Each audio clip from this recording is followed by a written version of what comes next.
Hello, everyone. Today, we are going to discuss Semester 7 Artificial Intelligence and Data Science Engineering with Dr. Nil. Thank you, Professor Ananya.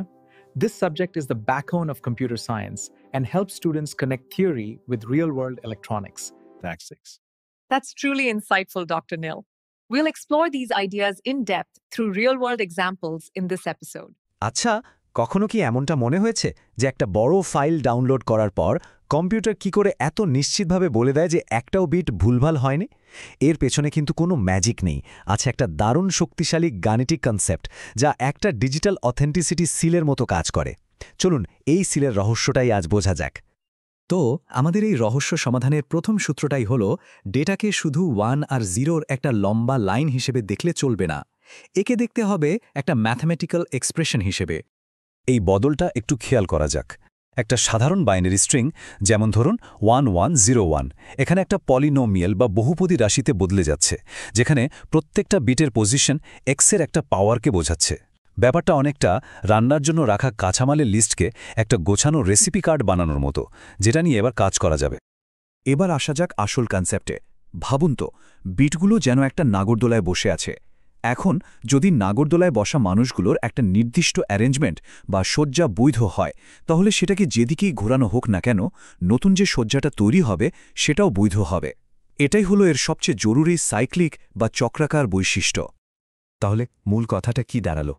কোন প্রধান বৈশিষ্ট্যের জন্য একটা কোডকে cyclic বলা হয়? বেশ, এটা তো বোঝা গেল যে এই কোডগুলো চক্রাকার, কিন্তু প্রশ্ন হলো এগুলো তৈরি হয় কিভাবে?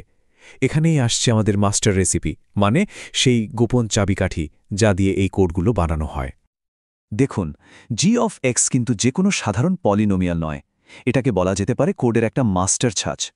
প্রত্যেকটা ভ্যালিড কোডওয়ার্ড অবশ্যই এই জেনারেটর পলিনোমিয়ালের গুণিতক হবে, মানে তাকে g(x) দিয়ে ভাগ করলে ভাগশেষ 0 আসতেই হবে।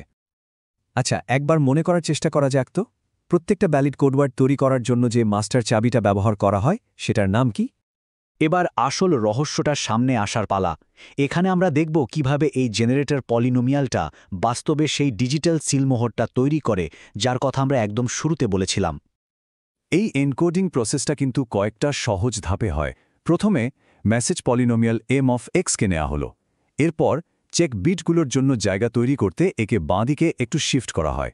আসল কাজটা হয় তৃতীয় ধাপে। এই শিফট করা মেসেজকে আমাদের মাস্টার ছাঁচ, মানে জেনারেটর পলিনোমিয়াল g(x) দিয়ে ভাগ করা হয়।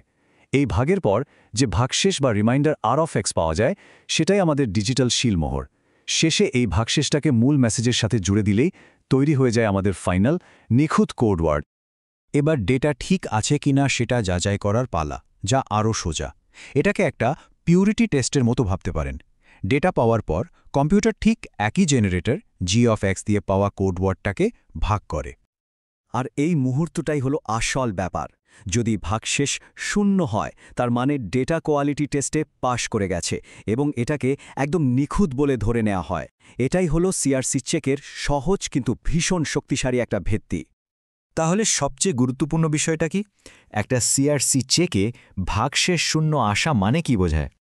বেশ, ফাইল ভেরিফিকেশনের রহস্য তো সমাধান হলো, কিন্তু এটা তো সাইক্লিক কোডের শুধু একটা ব্যবহার। চলুন এবার একটু বড় প্রেক্ষাপটে দেখি যে এই কোডগুলো কিভাবে তৈরি হয়, আর এর কিছু কিংবদন্তিতুল্য উদাহরণও দেখে নিই। আমরা এতক্ষণ পলিনোমিয়ালের কথা বলছিলাম, কিন্তু সাইক্লিক কোডগুলোকে ম্যাট্রিক্স দিয়েও প্রকাশ করা যায়। এখানে যেমন দেখা যাচ্ছে, একটা ছোট্ট জেনারেটর পলিনোমিয়াল থেকেই এনকোডিংয়ের জন্য একটা গোটা জেনারেটর ম্যাট্রিক্স বানানো সম্ভব। এবার আলাপ করা যাক কোডিং দুনিয়ার এক লেজেন্ডের সাথে, গোলেই কোড। এগুলো অবিশ্বাস্য রকমের এফিশিয়েন্ট, পারফেক্ট কোড। এগুলো সেখানে ব্যবহার হয় যেখানে ডেটার সুরক্ষাটা সবচেয়ে বেশি জরুরি, যেমন ধরুন গভীর মহাকাশে কোনো মহাকাশযানের সাথে যোগাযোগ করার সময়। তাহলে শেষ প্রশ্ন, কোলেই কোডের মতো অসাধারণ শক্তিশালী কোডগুলো শুধু ভুল ধরার বাইরে গিয়ে আর কি করতে পারে? আচ্ছা, এসব জেনে লাভটা কি? দেখুন, এআই, বিশাল ডেটাসেট আর কোয়ান্টাম কম্পিউটিংয়ের এই যুগে ডেটার সুরক্ষা নিশ্চিত করাটা শুধু দরকারই নয়, এটা সবকিছুর ভিত। এআই মডেল বা অন্যান্য সিস্টেমের জন্য আমরা যত বেশি ডেটার উপর নির্ভর করছি, সাইক্লিক কোডের মতো শক্তিশালী, গাণিতিকভাবে প্রমাণিত সুরক্ষা ব্যবস্থার প্রয়োজন তত বাড়ছে। আসল কথা হলো, এটা কোনো পুরনো অঙ্ক নয়, এটাই ভবিষ্যতের প্রযুক্তির ভিত্তি। তাই শেষে একটাই প্রশ্ন ভাবার জন্যে থাকল, যেহেতু ডেটা আজ বিশ্বের সবচেয়ে মূল্যবান সম্পদ হয়ে উঠছে, তাহলে ভুল সংশোধনের এই নীতিগুলো আগামী দিনের প্রযুক্তিকে কিভাবে আকার দেবে?